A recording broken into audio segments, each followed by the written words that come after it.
everyone, and welcome to Bob's Garden. Today we're going to talk about a Meyer lemon tree. I have to say this is probably the most challenging plant for me to grow because of the environment that I have at my house. I don't have a greenhouse, and we're here in the middle of the afternoon and there's no sun because we have a huge oak tree hanging over the house. And in addition, I'll have to bring this into indoors for the winter time, which I have it under grow light. So it's extremely challenging, but a lot of you might have conditions like this. So let's talk about what you need to do. First of all, as we said, we need as much sun as you could possibly give it. It would like to have 12 hours of sunlight a day, but again, in my conditions, it's just not going to have that. So it's less than ideal.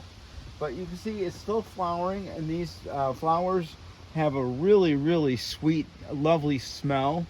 And we've got some lemons coming along here as well. They get to be about a ping pong ball size. Now, the biggest requirement that you need for this is that the top 2 to 3 inches of the soil needs to dry out. We had a thunderstorm last night, so this is wet. But it needs that, and when you look to purchasing these, they're going to be coming in a plastic pot. You need to get rid of that plastic pot as soon as you buy it and put it into a clay pot, because it's not going to dry out enough in a plastic pot. So in a less than ideal environment, you have to have a clay pot. That's the #1 rule. Aside from that, it needs to dry out again on the top of the soil there, and you'll put your finger in the top 2 to 3 inches, and when it's dry enough at that level, then you're going to water it. So the other thing you're going to need to do is fertilizer, especially when it's fruiting and blooming like this. So you're going to see, if you look closely here, you'll see some yellowing in the leaves. And also it's been eaten a little bit.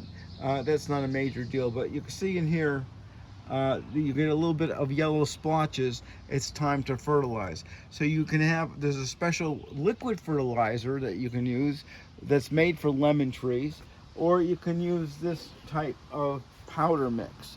Now when this is applied 3 to 4 times a year, and then when it's flowering and fruiting, you'll need to supplement it. If it's too wet, what's going to happen, it's going to leach fertilizers out of the soil. So you're going to need to fertilize more regularly. So you'll see here, I put this powder down around the drip line, as far away from the root ball as possible in a container. And then I just going to take a sharpened chopstick and work this into this area like this. I'll do the rest of this later. But this is what you want to do. And then we're going to wait for this to dry out a little bit, and then we'll water it.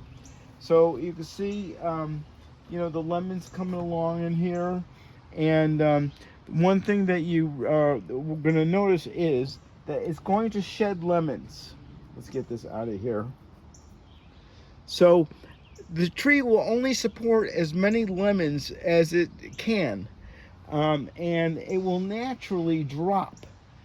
So you shouldn't really worry about that too much, but one of the things that will help that from overly excessively dropping is this letting this dry out, and also giving it a heavier amount of fertilizer at that time. So it's taken me quite a long time to figure this all out, to grow one successfully. I killed a couple of them, I'll be honest with you. And it's basically due to my conditions. So if you have less than ideal conditions and you want to try to grow one of these, those are the rules that you'll need to know. So thank you for watching Bob's Garden, and we'll see you next time. Please share, subscribe, and comment on my videos. And remember, be curious, not judgmental.